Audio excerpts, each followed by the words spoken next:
sin frelste meg, frelsar av munum det kruse, rensa vår nu det Kvui vi synger om Jesus, kvui han allera med. Han min Herre og Gud son, døye og fri fikk vi et en nasjon av hans skøskund, og mykje vær fire med, vær fia tidsja av Jesus, nøye og frels og fikk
God kvöld, og vær alle hjertelig velkommen til dette evangeliske utemøte av trappene i Ebenezer i kvöld.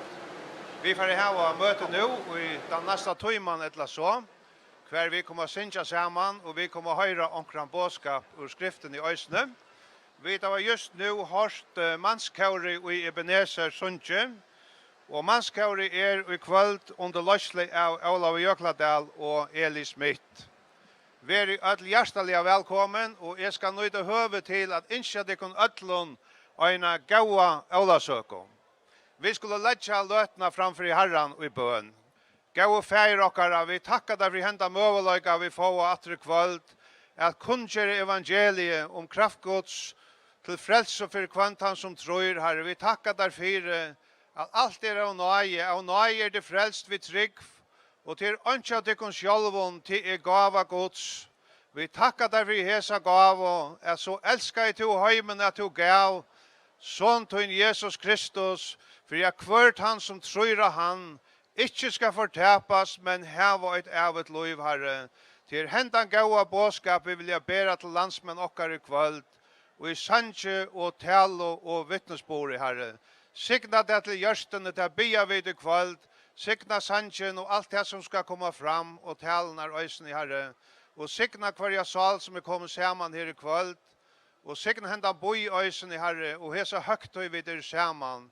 Signa møte fra byrjan til enda, til å bia vid og i navnet Jesus er. Amen. Så færa vi da synja og i fela nummer 14, og i hesson sangheften som nå er båret ut, og givet hver enkelten av tikkon. Så anker døyler hette ut. Vi synja nå som en føvor goddomskjelta.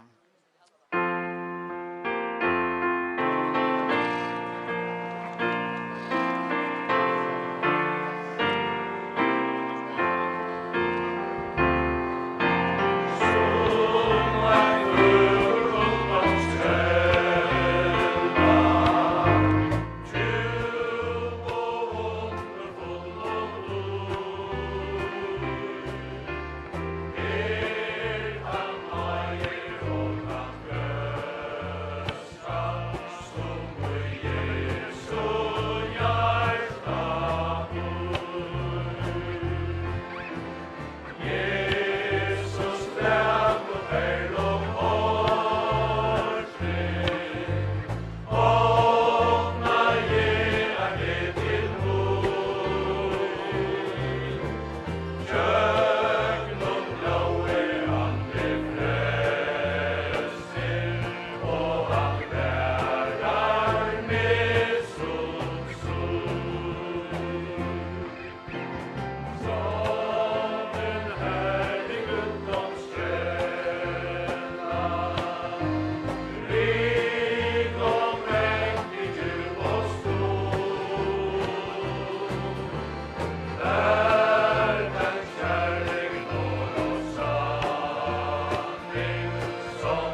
Ja, takk for det. Nå færer vi at høyre mannskår i attor under løslu av Olav Jøkladal, og sangeren som tar for Sintja Frelse, Sjæla Frelse.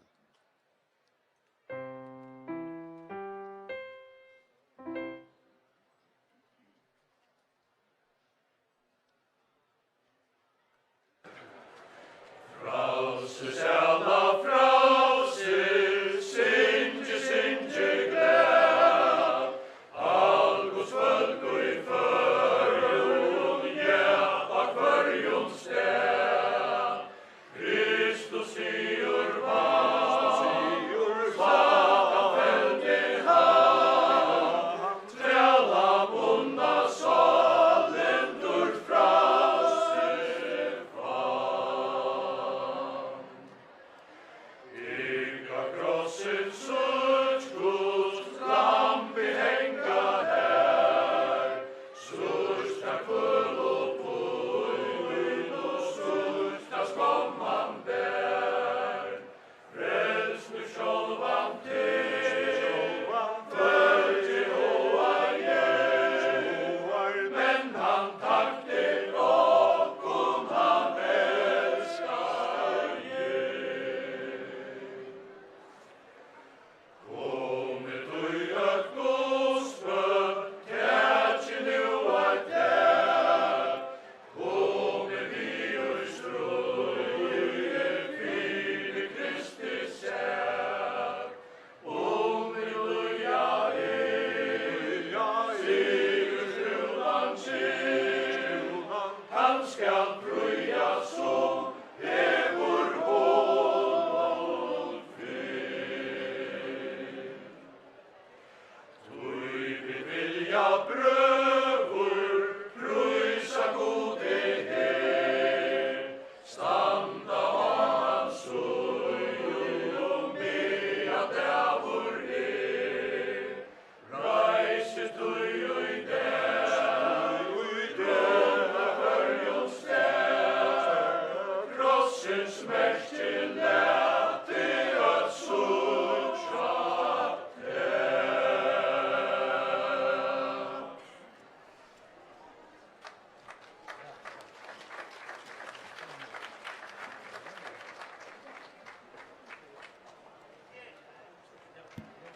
Takk for det. Til, hvis det noen skandinaver, jeg tror det noen skandinaver iblant oss her i aften, så vi hjertelig velkommen, og skulle det være noen non-speaking Faroese, also welcome to you. Nu skulle vi synge en sang i fela, og han nummer 8, God sendte son sin Herren Jesus, nummer 8.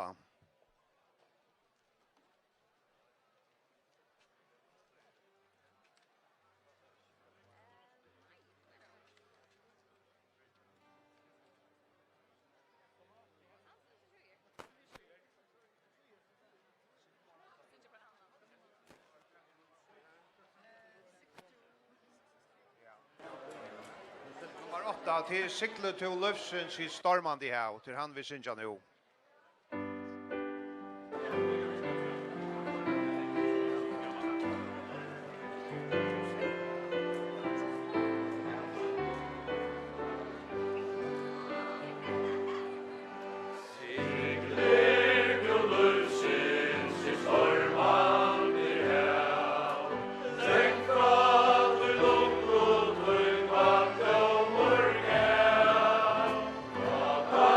Foreldre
Nu talar Össur Andreasen.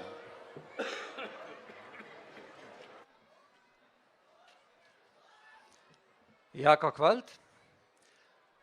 Vi, eller Hebreerbrevet, byrjar vi hessen åren at God hever tala, mengan og av mengan hot. Og det nekka som vi sutja og jøkken alt årgods hetta, at God talar.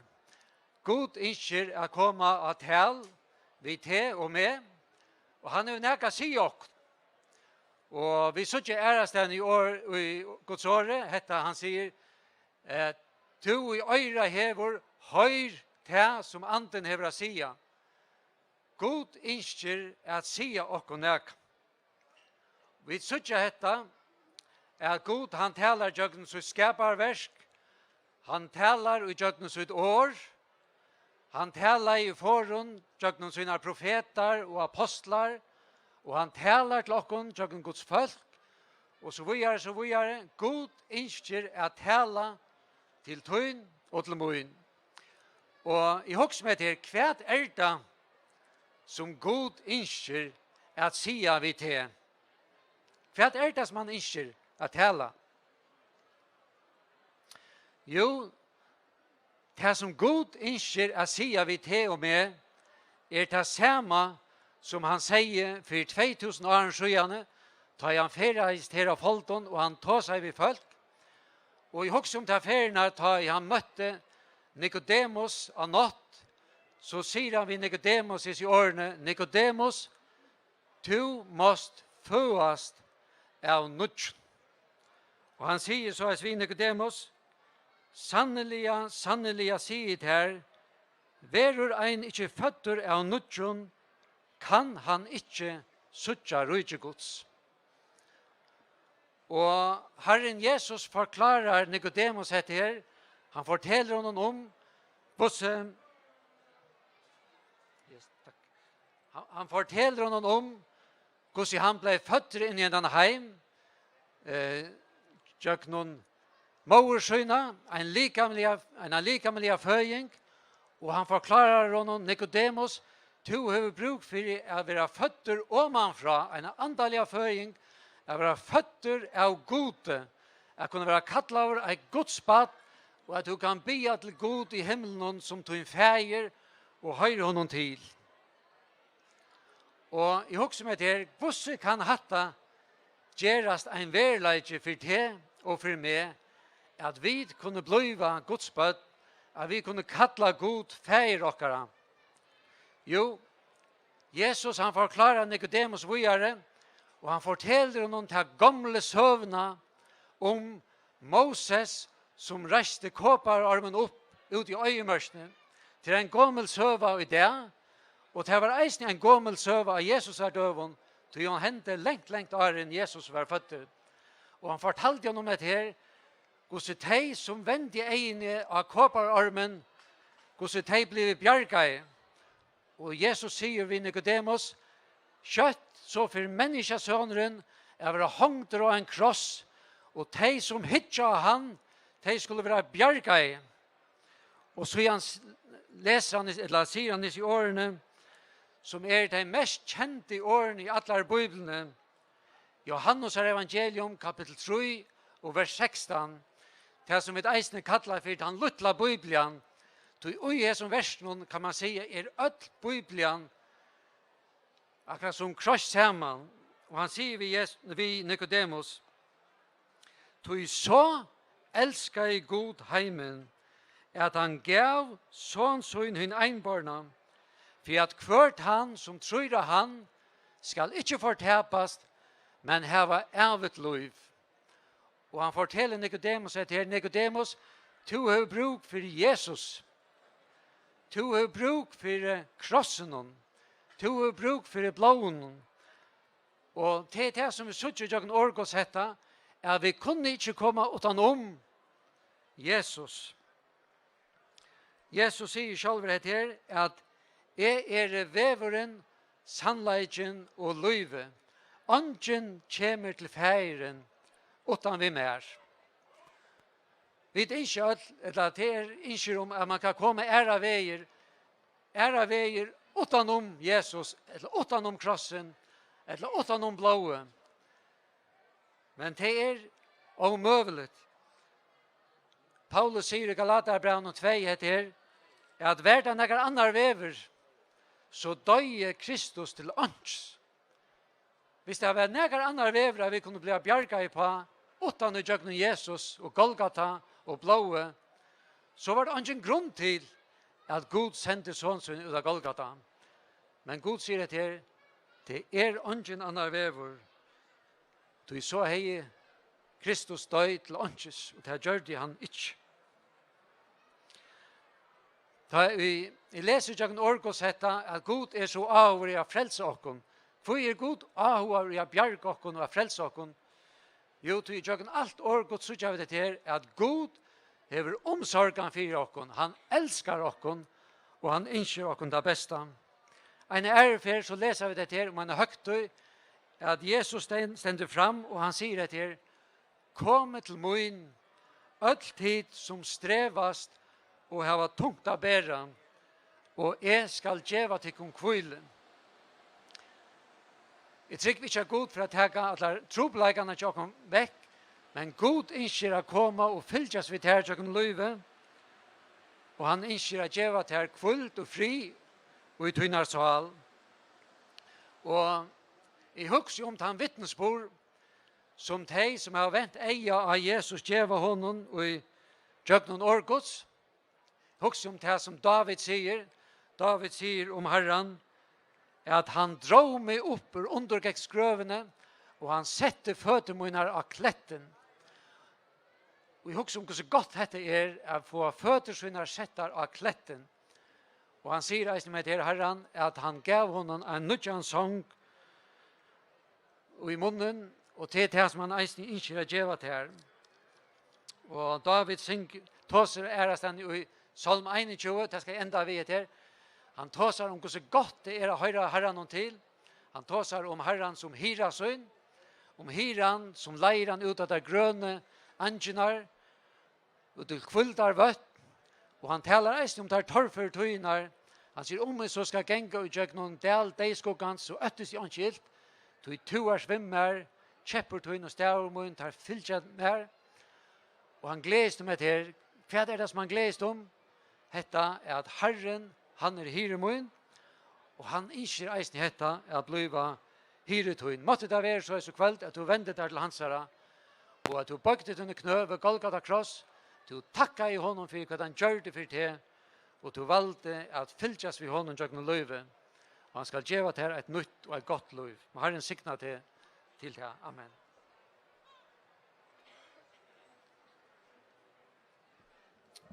Ja, nu får vi att höra manskare synja, och det här Brita av Valle Smith, som kommer att synja i Elsket här blåande händer.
Skri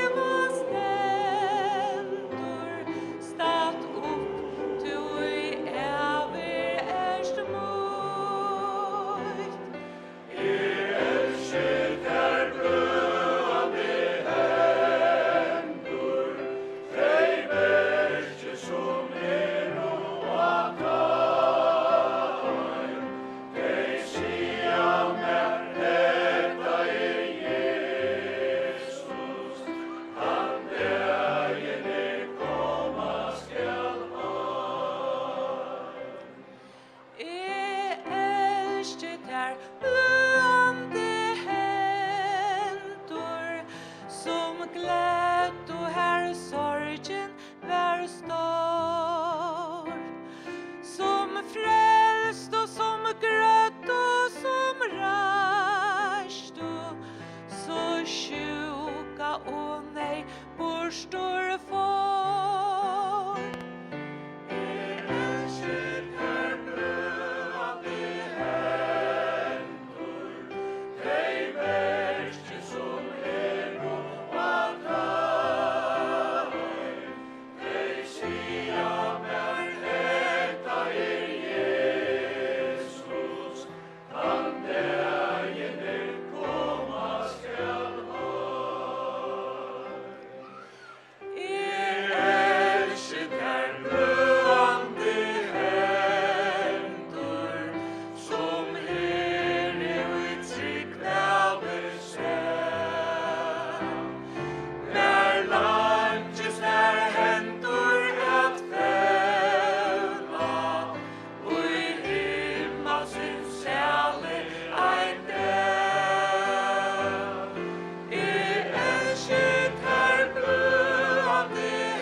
Ja, og nå får vi en sersang, og det har vært Erla Beck Nolse og ærer som kommer til synge.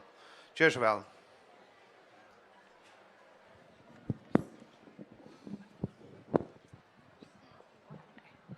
Hej, god kväll. Ja, ärar till Miriam Modul och Rakel Olsen. Och vi får synka en sang som knyter sig nog så väl att som Öster säger om att komma till Jesus. Vi följer oss ofta så skaiv och så dömt och vi har kunnat föra snärstjött för när de tar vi gör och som man helt rätt och rich borde görs och till så jävla kött att vi följer oss. Jag syns synda fot och skiten, men det alltid bara ett för att till Jesus. Och hans nöje så omedelig stor. Och det är så gott att kunna leta i hans famn och veta till att man finner kärleka och fyrtjövning och han vet att vi inte är fullkommen och det tog att han lät sitt liv för det också ofullkomliga. Vi får synja sanjen tun hånd hon leier med god. Och Nila säger god till tun leiti är till ett suchet är inte min kraft, är min meje, anta tun driver med. Och till att komma hem till dörd och gläm, god lät mig leva och glädje anta tuns. Ja.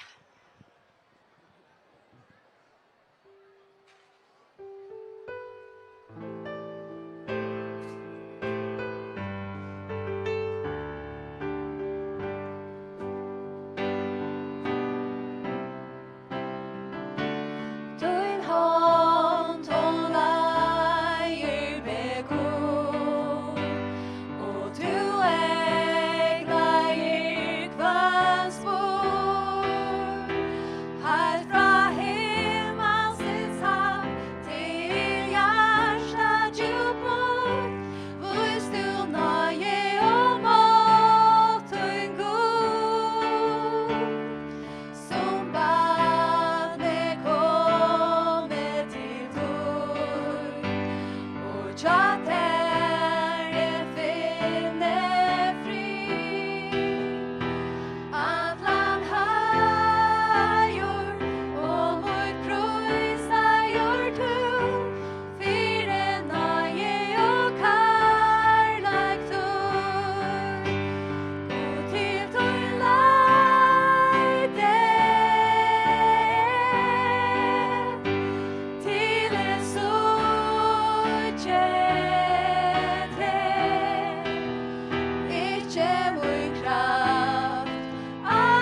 Ja, takk for det. Og nå slipper alle synja vi, til nå får vi da synja nummer 11 i heften, Kristus frelser til fullnar.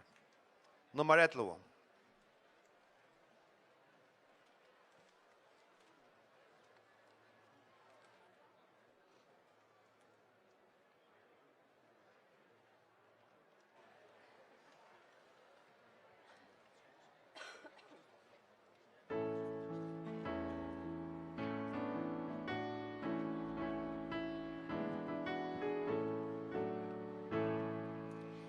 Kristus frelser til fullnar, onkur verskan ger og lær. Han og deg som veitir, og ger seg til hjørst og lær. Du som omka sanna glede fann, trala eier denne kom til han, disse Kristus, eina, det til fullnar frelsa kan. Kristus frelser til fullnar, utan tälar lustens år.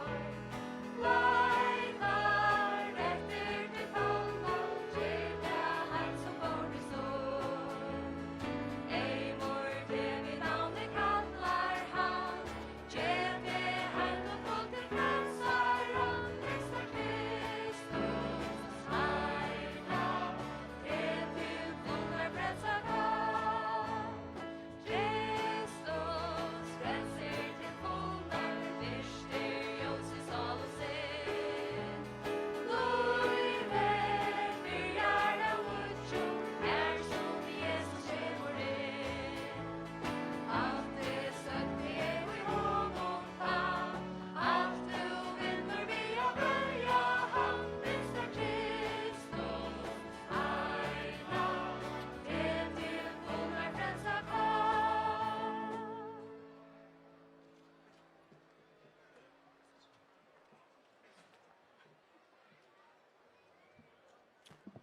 Ja, og nå kommer Jan Johannesson at tala til dere. Gjør så vel.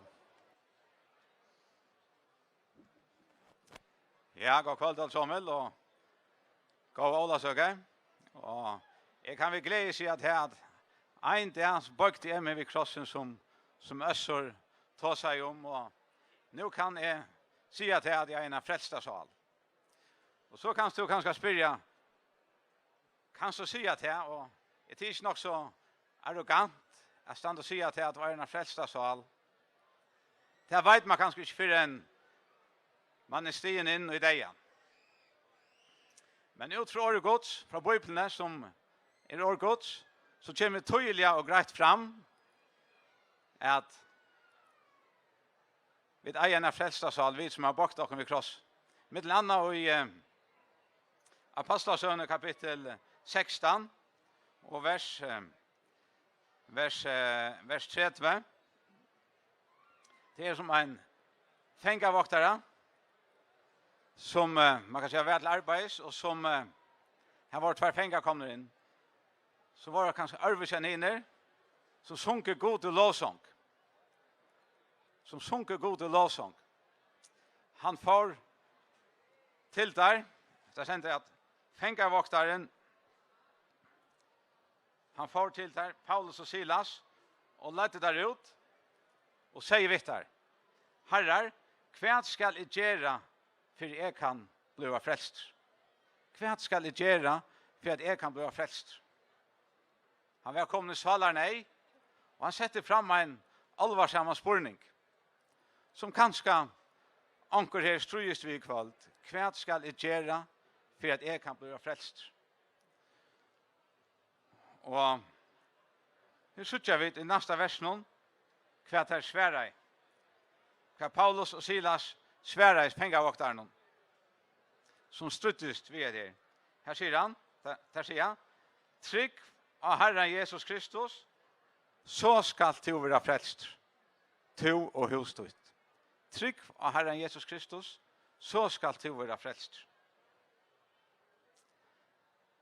Til okkon som bygger her i Førjon, la de aller fleste kunne ta under ved sannsyn som som Lukas av val isker og i Nutje sång på Guds folk, som er nummer 506.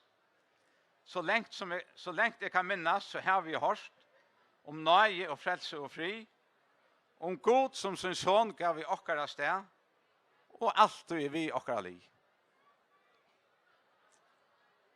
Vi har hørt den bådskap atter og atter, og i utvarspe, sjånvarspe, møte i kyrkje, og ut i møten med landet her av Ålasøke.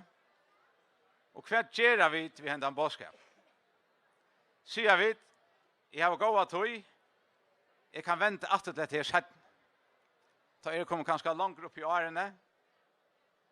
Da kan jeg vente meg til Herren Jesus Kristus.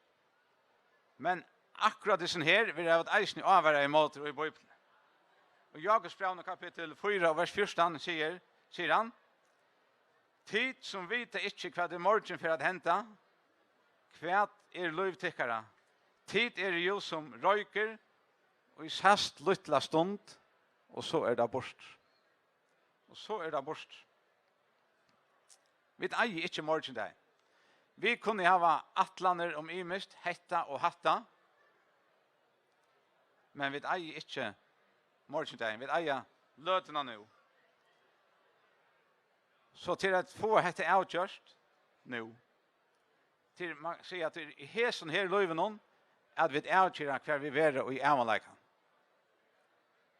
Hver vi være og i avgjørleikan. Og som Øsse var inne i, så gjør Herre Jesus åkken av møleik. Hvordan? Så han sendte sånn sønn hinn einborna, som var inne i. For jeg kvørt han som tror han, ikke skal fortapast, men være frelst. Og hva sier Jesus da han hekker krossen hon?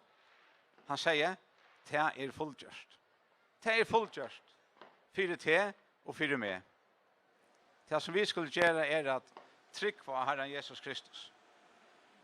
Vi tar ut i en samrøv vi den føringen i Íslande, Jens Petersson, som var just var blevet 100 år, tro på en heiene avhverda samrøv vi han. Der spurte han leit atter av løyve, og her spyr han med et landa, så hva er det beste som du eier? Og her sier han, jeg eier Jesus, og det er det beste som vi kunne eie. Eier vi Jesus, så eier vi alt. Og Jesus kan bliva tøyne kveld hvis du ikke hever tidkjesa tøytninga mittlig avgjør. Så bøkte vi krossen og takka Jesus for frelsen. Amen.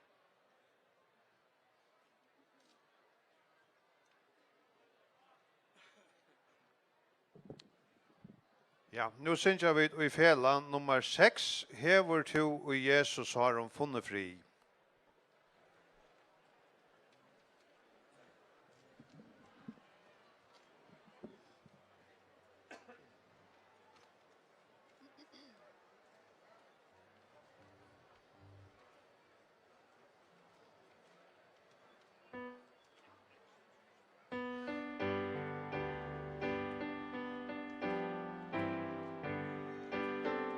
Nila i centra Enskom, så kan du være oppmerksom på det.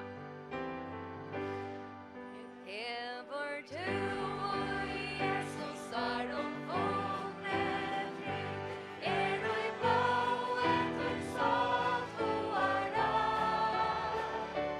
Høyner du eina hans nage synd, er du i blået og satt på da. Er du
Ja, så skulle vi höra Andro Nilsen tala till oss. Gör så väl.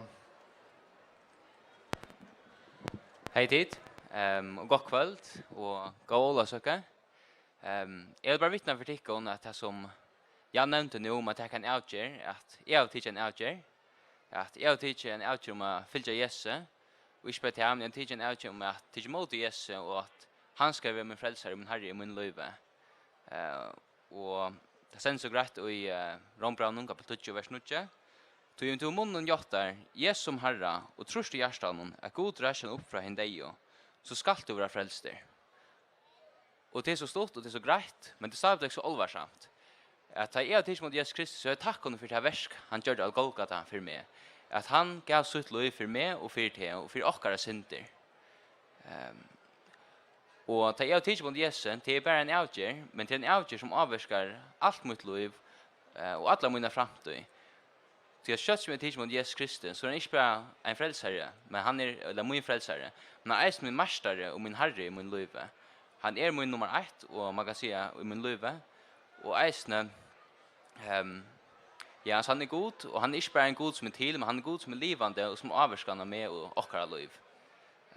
Och jag tror att så eisne finner jag en vin som jag kan dela alla mina omstör vi och som är för mig kvantiga och om han säger hur livet gånger så är han här kommer. Och så också är det enda läsa vi det centrum i 1 Johannes brevet, kapitel 5 och vers 11-13. Og hette vitsporen at God hever givet okkon evet liv, og hette liv i sin i hansara. Han og hever sonen hever livet. Han og ikkje hever son Guds hever ikkje livet. Hette vi skriva til likkara, for tid skulle vite at tid har vi evet liv. Tid og trykva av navn Guds soner. Amen.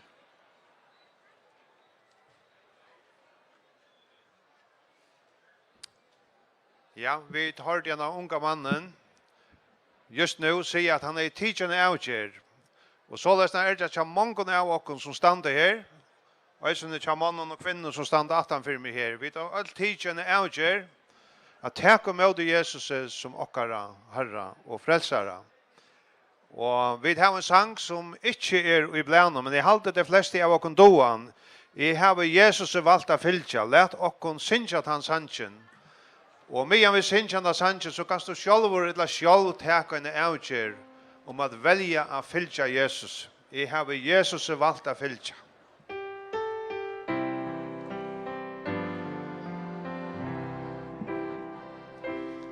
Jeg har Jesus valgt at fylgja.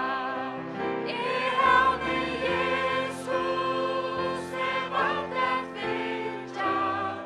Jeg har Jesus valgt at fylgja. Ei vendest vi, ei vendest vi. Leien eislig, kom fram med handen. Leien eislig, kom fram med handen. Leien eislig, kom fram med handen. Ei vendest vi, ei vendest vi. Ein krossur aftan, ein krona framman. Ein krossur aftan, ein krona framman. Ein krossur aftan, ein krona framman. Ei vendest vi, ei vendest vi. Vill du ei velja fylgja honom? Vill du ei velja at fylgja honom? Vill du ei velja at fylgja honom? Vill du ei velja at fylgja honom? Ei vendest vi, ei vendest vi. Jo, jeg vil velja. Jo, jeg vil velja at fylgja honom. Jo, jeg vil velja at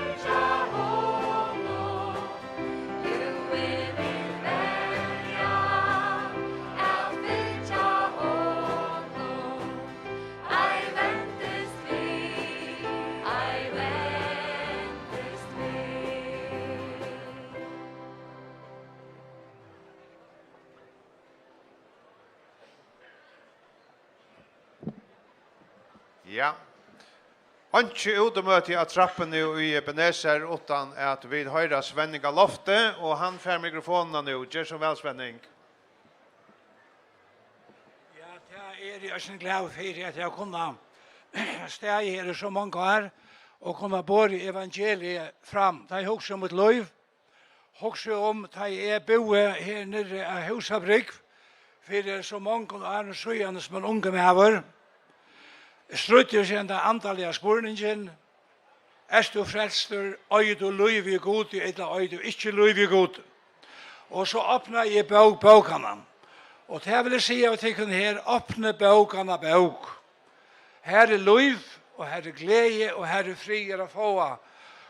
Og i Guds året tog til livende. Og jeg lønte at finne fram til skriftår, og jeg fikk et skriftår fra gode ta som løste mine sal, som løste mitt liv til dagen og i det. Da var det 16 år gammel og en unge maver, dronker. Hette har vi skrivet til tikkere, sier skriften, for at de skulle vite at hit heva av et liv, tid og trykva av navn Guds soner. Anki vi kanska eller ja, møvelige, men de skulle heva av et liv, de trykva av navn Guds soner, og hetta løste mine sal. Og hetta fylte glede i mine sal, og frelsan ber glede visser. Jesus ber glede visser, det gjør han inn i mitt liv. Og jeg minnes det var en sanger som sang, at han at jeg finner en fri i salmen, at jeg var sånn her, Jesus om te ville sinja, tu som ur bonden med løste. Og jeg synes vel signa i sangeren, kan jeg sinja enn. Gleden, hva er gleden i hesten heime? Jeg kjenner øysene glede, jeg kjenner middel annan nøyteg og i kapprauren vær. Jeg har ikke vært ubegrunnet av det i det, men jeg har sett kapprauren, og jeg har selv rau kapp. Jeg var ugen utrettet med oss som unger, og vi rau her, vi er en bater som kallet for blikker, han stod til Sandakjere, og vi var unge menn, fløyre av tøymene i ferner av Folton, sterke menn, orska og vel, og vi vunnet en sier etter annan. Og jeg kjenner gledene av å vinne i kappraur. Jeg kjenner eisne gledene av å vinne i fotball. Kjenner gledene av å huske om her inne at han har vært vunnet steip oppe i Gundadale. Da ble vi samlet sammen her, og jeg kunne glede åkne ut av steipet, og jeg øyne mynd av det enn jeg var malmauer, og jeg har steipet i føvningene selv. Det var en veldig glede jeg øyne til menntid. Gleden i herren er nekstør. Det er en glede som styrer opp om alt vidt, og en glede som David taler om til han sier at han var i myskre, og han var i en døyke. Da kom Herren, og han lytte han opp, og han frelste han, og som det var nevnt, han sette føtter hans av kletten, og han gjør det stimene først, og han leie. Og i munnen en nødja sang, halleluja, en nødja sang, sangen om en kong, som heter Jesus Kristus, og han kan stå øya, og i kveld øysene, hes enda gleden i Jesus styrer opp om alt det vidt, og alt som et øye her av folken, det kan jeg vittne om. Det var veldig at standa som sier herre kongabrunne, og i synere tog har vunnet sier, etla i Midveie, etla i Klaksvik, etla at Tvørøyre, vunnet alle røvrammer. Det var en veldig glede. Det var en veldig glede at han kommer Gundadale, og om han her, og får steipe handa. Det var en veldig glede, men ingen glede som hentet glede, at øye Jesus som en frelsere. Lät jeg komme til å si her som frelst er, tell jeg på tro, så sier jeg at halleluja, kom, 1, og begynner, 1, 2, 3, halleluja, halleluja. Jesus gjør glede og hjärsta, mer enn ta i vinn og anna er i ivra. Herre sikkert til.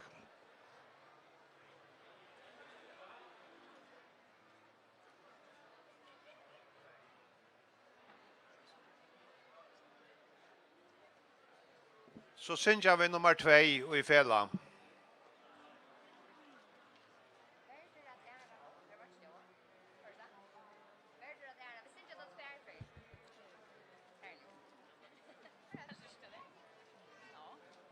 Det är bara Leo i en mikrofon, det var inte många förbarma sig ut det.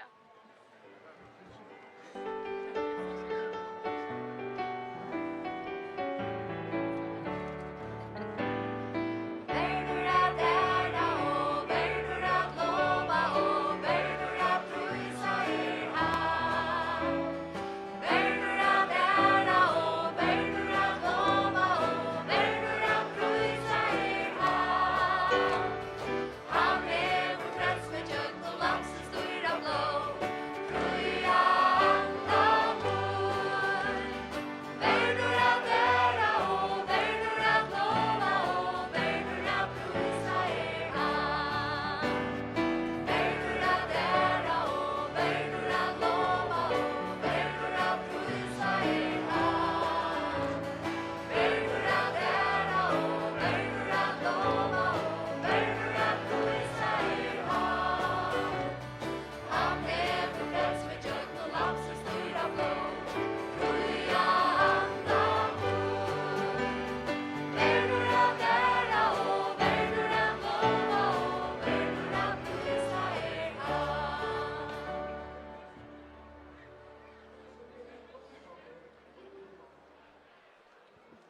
Ja, så hända lötan i kväll kommer att ända och vi ska tacka till kon öllon som har lytt av i kväll. Och vi tackar Herren för lötna. Möter vi åter av trappen här i morgon om Herren bojar vi att komma så med tog klockan 9. Och vi har nu en dräckamon nere under i salen här. Det skulle vara hjärtligt välkommen till en dräckamon. Och så får jag en från nöjt och höver till att inköta kon öllon Aina goa Olasöko. Tack för i kväll.